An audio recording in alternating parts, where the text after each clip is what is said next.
We have a lot of news for you on the Lori Vallow front, including the prosecution's response to the notice of alibi. Some of the University of Idaho victims' families are concerned about the demolition of the house where the killings took place before the trial. It'll be okay. We have a Stephen Smith update. Did you get your Murduagh memorabilia? A Mother of the Year contestant pled not guilty to her son's death. Aiden Fucci is sentenced. And then finally, our dumb criminal of the day. Let's talk about it.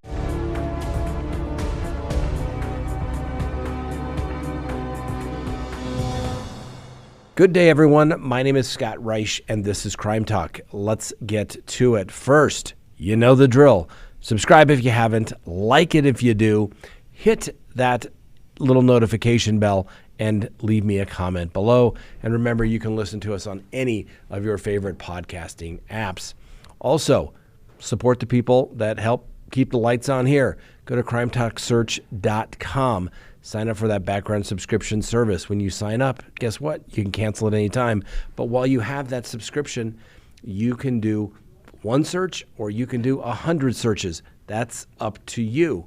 But literally when you do that search, you type in the individual's name and a report is literally generated while you wait. It is emailed to you. You can download it. You can do with it what you choose. But it's going to have relevant information. Does somebody have a criminal history? Does somebody have some bankruptcies in their history? Are they married? Are they divorced? Are they telling you is it true what they're telling you? You need to check them out. Trust but verify. Go to crimetalksearch.com. All right, let's go ahead and begin the docket for March 24th, 2023, and let's open the record. First, a lot of news as it relates to the Lori Vallow matter. As you know, trial is supposed to begin in the first week in April. How exciting. We've only waited 3 years for this. And there's been some recent filings. I want to explain a couple of things. First, so the prosecutors filed a response to defendant Lori Vallow's notice of alibi, which they acknowledge was given more than 10 days before the trial commences. That's fair. And they go through and say, oh, yeah, the defendant was indicted back in May 25th of 2021. That's right. So they've had at least 2 years to deal with that. And the defense basically responded to the discovery request by the prosecution. And they said that a written notice of defendant's intentions to offer defensive alibi, stating the specific place or location where the defendant was when the alleged offense took place. And the prosecution cites a bunch of Idaho code. And they note that the defendant's case was stayed as a result of competency issues, but that stay was listed on April 11th of 2022, and then she was arraigned on April 19th. The defendant did not provide her notice of alibi until January 5th of 2023. So what, state? The state then goes on to explain that all previously disclosed evidence establishes the defendant's participation in the charged crime, murder, conspiracy, and grand theft. As the alibi goes, they does not apply to the conspiracy charge. The alibi disclosure is misplaced as it relates to those charges.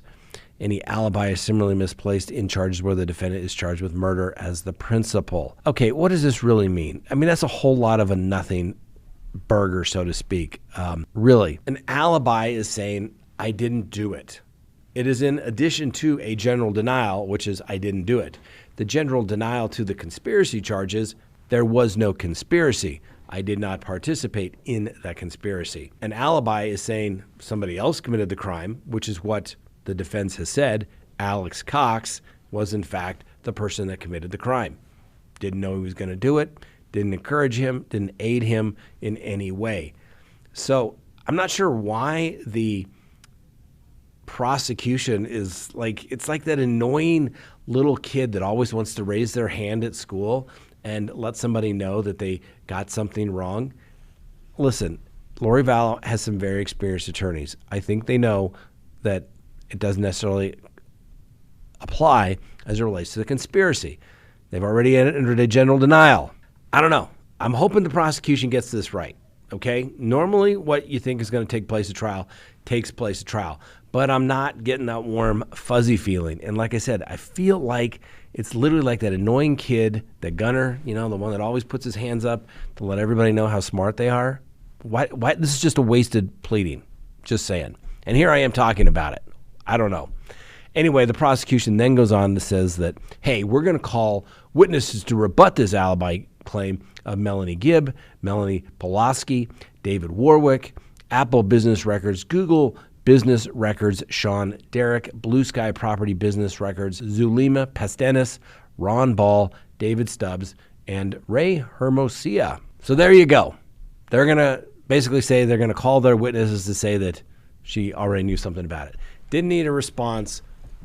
Okay. I mean, is the defense supposed to be intimidated? I'm assuming they're going to expect that to take place. All right.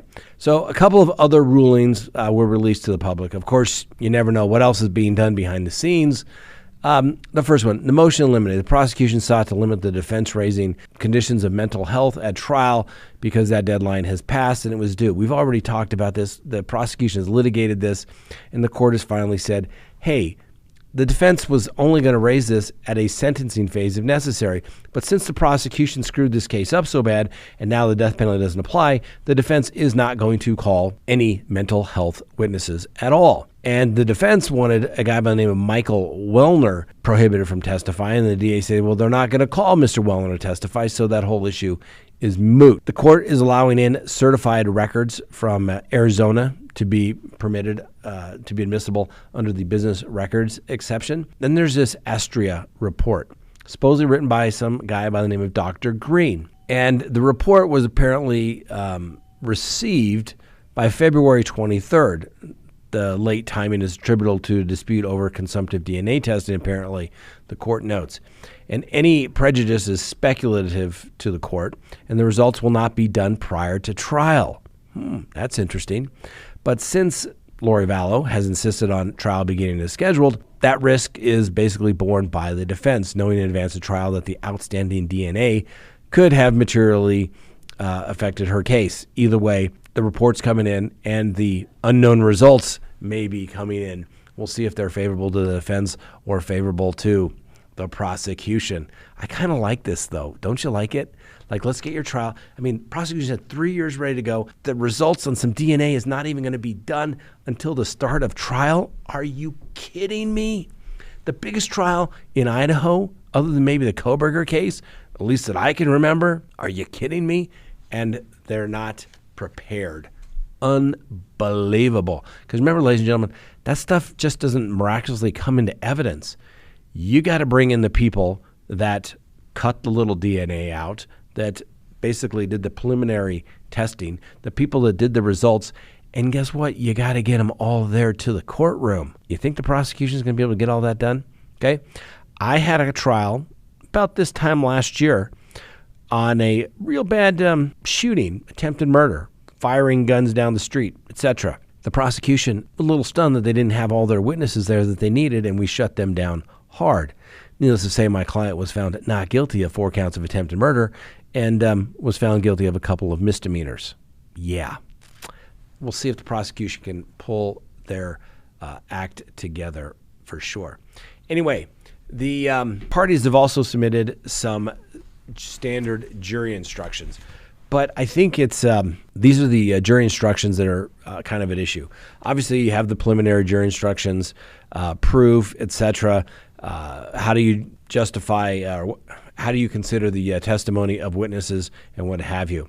But here's the conspiracy jury instruction that the prosecution is proposing. First, in order for the defendant to be guilty of conspiracy, the state must prove each of the following: that on or about October 16th of 2018 to January 15th of 2020, in the state of Idaho, the defendant, Lori Noreen Vallow, with Chad Daybell and Alex Cox, agreed to commit the crimes of murder in the first degree of Tylee Ryan and grand theft by deception. The defendant intended that at least one of the crimes would be committed. One of the parties to the agreement performed at least one of the following acts. And they go through that on or about October 18th, 2018 and June 9th, 2020, Chad Guy Daybell and Lori Vallow did endorse and espouse religious beliefs for the purpose of encouraging and or justifying the homicide of Tylee Ryan.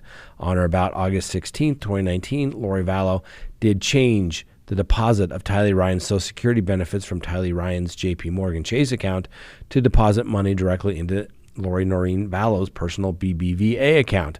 Then on or about September 1st of 2019, Lori Noreen Vallow did move from Chandler, Arizona to Rexburg, Idaho with Alex Cox, Tylee Ryan, and Joshua J.J. Vallow. Then on or about September 8th, 2019, Chad Guy Daybell Googled SSW wind and visited a website. What is the definition of SSW wind direction? On or about September 9th, 2019, Alex Cox did go to 565 Pioneer Road, Apartment 175, Rexburg, Idaho. On or between September 9th, 2019 and February 1st, 2020, Lori Noreen Vallow failed or refused to contact the Social Security Administration as required by law to inform the Social Security Administration of Tylee Ryan's death. And on or between September 25th, 2019 and January 22, 2020, Lori Noreen Vallow did wrongfully continue to collect 5 monthly Social Security survivor benefits. That's the conspiracy charge. Malice aforethought. On or about, in order for the defendant to be guilty of first-degree murder with malice aforethought, the state must prove the following. On or about between September 8th, 2019 and September 9th, 2019, in the state of Idaho, the defendant, Lori Noreen Vallow Daybell, engaged in conduct or did aid, abet, advise, counsel, or procure another to engage in the conduct which caused the death of Tylee Ryan. The defendant acted without justification or excuse, with malice aforethought, and the murder was a willful, deliberate, and premeditated killing. Premeditated means to consider beforehand whether to kill or not to kill, and then decide to kill. There does not have to be an appreciable period of time between which the decision to kill was considered, as long as it was reflected upon before the decision was made. A mere unconsidered and rash impulse, even though it included an intent to kill, is not premeditation. And then they go through a couple more instructions, but that's the gist of it. But what can we see? It seems like even the prosecution concedes neither Lori Vallow nor Chad Daybell actually committed the deaths of JJ and Tylee, that they were either complicit or conspiring with Alex Cox, who is the actual murderer. So if the defense can show that there was no conspiracy, and remember, a conspiracy is nothing more than an agreement between two or more people to commit an illegal act, and you're in that conspiracy unless and until you're withdrawn. The prosecution, however, is going to have to show that there was, in fact, a conspiracy. Is this in text messages? And remember, the prosecution has to establish by a preponderance of the evidence that there was, in fact, a conspiracy before statements of co-conspirators come in. It's going to be interesting to see if the prosecution can do this to lay the appropriate foundation. What evidence do they really have? Is there a direct witness that said, oh, I was there, the agreement was made for JJ and Tylee to be murdered? I doubt that. Neither Alex nor Chad will be there to testify, obviously. So it's going to be interesting for the prosecution to do this. And I understand the defense keeps saying Lori Vallow won't waive her right to speedy trial. But I think old Mr. Archibald, he knows exactly what he's doing. And frankly, it's worked to his benefit thus far. Like I said, I hope the prosecution gets their act together. They got a lot of work to do, and they don't have a whole lot of time to do it. Oh, the other order that I wanted to talk about was, just like I told you, the court noted that after Judge Boyce had said that there was not going to be a death penalty for Lori Vallow, the state said they wanted to submit additional evidence. And in fact, they filed a motion to submit additional evidence in support of the death penalty, which is a fancy word for motion to reconsider. Denied. And the court noted that, well, it was late. So the public also does not get to see the juror questionnaires. Now, I understand we wouldn't get to see the juror questionnaires as completed, but what is the big secret as it relates to the juror questionnaires? Most of the juror questionnaires that I've ever dealt with are usually 1 to 2 pages, front and back, and they simply ask, here's your information. Is there anything about this case why you could not be a fair juror? And then you talk to the jurors individually if they put something on their questionnaire that basically says they can't be fair and impartial. If it's so obvious, you just excuse them. If there's something, a little bit of gray area, maybe a little explanation is warranted, then you keep them there for the general veneer panel. But I don't understand what the big secret is as it relates to the juror questionnaire. Most jurisdictions have a standard juror questionnaire. And what does it matter what we know about the juror questionnaires? I don't think it matters at all. But hey, it's Idaho. Everything's done in secret. We also don't get to see the state's exhibit list or their witness list. Usually these are public filings, and you can go down and do it. I've never seen a witness list or an exhibit list basically not be made to the public when it's filed with the court. It's an open record. Just very odd to me. Like I said, this is usually all public record information. Anyway, a lot of stuff going on. It's going to get busy in the Lori Vallow case. Next, the Bryan Kohberger matter. Some of the University of Idaho victims' family members are concerned about the demolition of the house where the killings took place before, that'd be destroyed before his trial. The family's concerned that if the jury wanted to visit the crime scene, they no longer be able to do so. No, I assure you, that house has been thoroughly photographed, measured, gone through with video cameras thoroughly. Everything has been thoroughly documented. And the defense even had an opportunity to go and inspect the scene. Jurors generally have no right to go to the crime scene. The evidence will be thoroughly explained through photos, videos, and demonstrative drawings, and I guarantee you the jurors will know that house like the back of their hand by the time the trial is over, assuming it goes to trial. So for those who aren't familiar, obviously the Idaho murders, where Bryan Kohberger is the suspect, although we'll give him the presumption of innocence, the homeowners gifted the house to the University of Idaho with the intent that it would be demolished. Next, did you get your Alec Murduagh memorabilia? That's right. We brought you the news the other day about Alec Murdaugh's property going up for auction, his personal property. Well, those items belonging to Alex Murdaugh went up for auction Thursday, just weeks after the charged murderer was convicted of killing Paul and Maggie. And many of those items that came under the auctioneer's hammer come from the South Carolina hunting lodge, where obviously Murdaugh committed the brutal murders.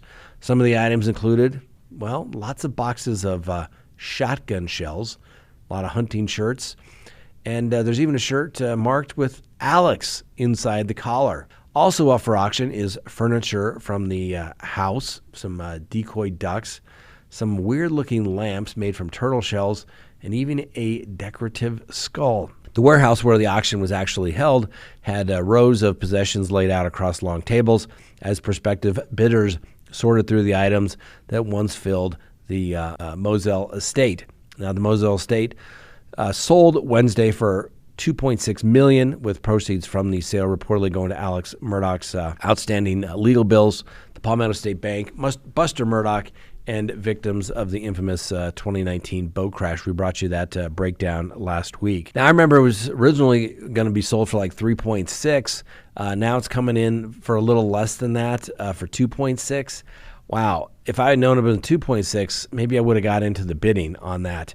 That property is great. It's got its own little landing strip, a hangar, a house. Sure, I mean, a couple of murders have taken place there, but people die all the time. And as we know, SLED just gets the hose out, or the Murdaugh brothers got the hose out, cleaned up that whole mess completely. Anyway, the new owners of the property, I'm not going to give you their names, but they decided to clear the house out after they purchased it and put all the contents up for auction. Among the more expensive items on sale were lamps emblazoned with turtle shells, which sold for $800, a Yeti tumbler for $400, and mounted long horns, which were given a price tag of $10,000. The first item auctioned off was an animal trap that went for $500, which was followed by a pair of rocking chairs for $850, and then the couch from the family room fetched $30,000. Now, I don't know if that was jacked up high because it was an auction. Someone's going to say, hey, this was the couch that Alec Murdaugh took a nap on right before he killed his wife and son. Or maybe it was just really high quality stuff, because let's face it, Alec Murdaugh was blowing a lot of money, and it's really easy to spend other people's money or money from a theft. So let me know if you Anyone there out there got their memorabilia, and what are they going to do with it? Are they going to put up on one of those weird, creepy websites where they put up like serial killers stuff, like, block a hair or something weird? Let me know. Anyway, Stephen Smith, apparently a rape kit was ordered in the hours after Stephen Smith's body was found lying dead in the middle of the county road. The 19-year-old was initially believed to have been killed in a hit and run on or about July 8th, 2015, but this week it was announced that the South Carolina Law Enforcement Division, aka SLED, was investigating his death as a murder. Now, Michael Duncan, a former South Carolina Highway Patrol supervisor, told reports that the rape kit was ordered within 13 hours of Smith's death, something he had never encountered in his years investigating a fatal traffic accident. As you may recall, earlier this week, in fact, Monday example, Buster Murduagh, denied vicious rumors about his alleged involvement in his classmate's death. And obviously there's been several high-profile documentaries by HBO and Netflix that aired claims that the pair were allegedly linked romantically. Stephen Smith's mother, Sandy, implicated Buster in her death in a 2016 letter to the FBI, which resurfaced this week, resurfacing to gossip that Buster Murduagh, who graduated with Stephen, beat Stephen to death with a baseball bat. Now, Highway Patrol Officer Duncan said Smith's wounds were inconsistent with a traffic accident, and the local sheriff's department and Highway Patrol police officers informed SLED they believe the death should be investigated as a homicide. However, a subsequent autopsy by a pathologist in Charleston found that Smith's head wound was caused by blunt force trauma consistent with a vehicular collision or some other blunt force object, perhaps like a bat. When the results were returned, Highway Patrol did not want to take the case, insisting that SLED should be following up with a homicide probe. The family attorney confirmed that a rape kit had been ordered, and it's not clear what the results were or if the test was actually conducted or the results tested as of yet. Next on the docket, a Mother of the Year contestant appears in court and says not guilty. Quinton Simon. Remember this case? Yeah, the mom appeared in court. Leilani Simon, accused of killing her toddler son and tossing his body into a dumpster, was arraigned yesterday on 19 counts, including 3 counts of murder, and ordered held without bond at a hearing in Savannah, Georgia. Now, Leilani Simon was arrested on November 21st, 6 weeks after she reported her 22-month-old Quinton Simon missing and tried to blame the father for his disappearance. Leilani then reportedly changed her story about the night little Quinton disappeared multiple times by a lengthy search for the boy, which ended on November 18th. Well, it ended because investigators found his remains in a landfill. Police actually had to comb through 1.2 million pounds of garbage to find the young boy. Well, the judge handling this case, a judge by the name of Tammy Stokes, ruled that cameras could film the proceedings to be played back later over the objection of both the prosecution and the defense, and she had previously barred live streaming of the proceedings. The judge also heard arguments from Simon's team, which consisted of 3 public defenders, stating that she should receive a bond. The attorneys argued that Simon was not a flight risk because she had remained in Chatham County, even though law enforcement had called her a suspect in Quinton's death, and that she wanted to be reunited with her other 2 children, a 9-month-old girl and a 4-year-old boy. Yeah, that'd be a bad move. Well, the state's response was a 9-page pre-filed document arguing the complete obvious. Needless to say, judge ultimately agreed with the prosecution, and Miss Simons will remain in custody pending her trial. An argument often made is the fact that, Judge, they didn't leave the state. Well, things are a lot different when you've actually been charged and reality hits in that someone's actually looking at spending the rest of their life in prison. That's why they become a flight risk. And the facts are pretty aggravating when it's pretty clear that she obviously lied, tried to blame the father of the child who wasn't even around, was in literally a different county, and then she was off partying with her mom while the police were out there looking for her kid. You think if it was truly a situation where she was concerned for locating her child, she would have been out there with the police looking as well. But she wasn't. Well, Miss Simon's attorneys also asked that the arraignment be postponed, another request that the judge denied. The defendant entered a not guilty plea, and her attorneys requested a trial by jury. Aiden Fucci, got sentenced today. He's now 16.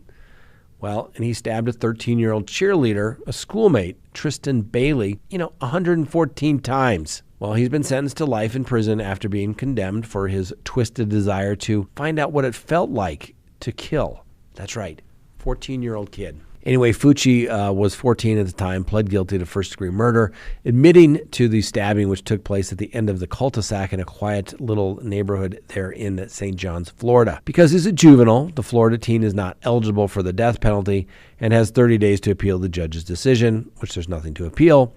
He'll also be able to have his sentence reviewed within 25 years. Nope, not old enough. When people commit violent crimes, they basically need to go to prison so that they're so old they could never, in this particular case, hold a knife or pull a trigger finger. They need to be geriatric when they get out. The court noted that Tristan Bailey was conscious, aware, and doing everything she could to fend off this attack, the court noted. And the court also noted that she suffered a painful, horrifying death by someone that she trusted. The judge revealed his sentence this morning and said there was only one appropriate sentence in this case before sharing the ruling, obviously of life without parole. The judge noted that Fucci's age, mental health, home life, and letters from the boy's family were all considered, and he was the sole participant, and he was 100% responsible for the murder. The judge also added that he believed that there would be poor prognosis for rehabilitation and acknowledged the compelling victim statements made earlier this week. That's interesting that the court actually said there's little hope for rehabilitation. Sometimes you would think judges would say that a little more often in such heinous type of cases, which is basically do not let this person out of prison. Now, the judge noted that this was one of the most difficult cases that he'd had, and it was shocking that he didn't witness his entire 16 years of law practice. Although bad, horrific, I assure you there's even worse out there, Judge. The judge reviled Fucci, saying that his behavior before the murder showed a heightened level of premeditation, and it appeared that he understood the consequences of his actions. It was also described as troubling by the judge, who said there appeared to be no motive for the murder and that it was committed for no other reason but to satisfy the defendant's internal desire to feel what it was like to kill someone. Now, Fucci wrote a letter and said 9 times that he apologized to the Bailey family, his own family, and the community for taking the girl's young life. Yeah, he talked about how much he missed doing all those fun things, being with his family, eating particular foods, etc., etc., etc. Well, Mr. Fucci, you'd get an opportunity to do all that had you not killed an innocent young woman. Like many Americans, we got a dog during the pandemic. My quarantine dog, Miss Winnie the Bulldog. Now, Miss Winnie has grown accustomed to being around us all the time. When we were leaving the house, Winnie would have extreme anxiety, so we decided to look for natural products to help with her anxiety. We looked for the highest quality CBD treats, and we were not satisfied, and neither was Winnie. So we created a high-quality CBD product that absorbs faster and provides the required results faster. Baked in Colorado CBD treats and beverage enhancers are made with nanotechnology. The nanotechnology makes the CBD extraction more pure, also allows for Baked in Colorado products to work faster. Baked in Colorado products can help reduce your pet's anxiety, ease joint pain, and help with your dog's skin problems. Go to our online store and see what Baked in Colorado product is best for your dog. When you order at bakedincolorado.com, enter code WINNIE and receive 15% off your first order. We have a 30-day money-back guarantee. If your dog does not experience the desired results in 30 days, return the product and we will refund your money. No questions asked. Next involved, our dumb criminal of the day. Who is he? Forbes March. Does that name sound familiar? Where do I know that name from? He's a former soap opera star. He appeared in All My Children, As the World Turns, One Life to Live, and now he's being accused of stealing, get this, cooking oil from a restaurant. It's reported that Mr. March and a second man, Oscar Guadaro, were arrested earlier this month in upstate New York town called Ulster after being busted outside of a restaurant called Michael's Diner. Police responded to a call on the night of March 2nd about 2 subjects siphoning used cooking oil from the storage container in the back of the restaurant. The container was said to belong to a company called Buffalo Biodiesel, which collects the cooking grease from eateries in a dozen states, then converts it into biofuels. The biodiesel representative said that there's been a lot of theft of cooking oil because the cost of the fuel has been going up as prices have increased everywhere. So why would an ex-soap opera actor need this little commodity? It's unclear, but it's believed that Mr. March owns and runs a firewood delivery company from his farm in the Catskills, and the cooking oil that March and Mr. Guardaro allegedly tried to steal was worth about $1,000. Well, guess what? He didn't get the oil. He's got to get an attorney, and now he's also been hit with a felony charge of grand larceny. Yep. That's dumb for cooking oil. $1,000. Felony conviction. Wow. That's dumb. The stupidity some days never ceases to amaze me. All right. That's all we have for you today. Thanks for watching. We'll see you next time on Crime Talk.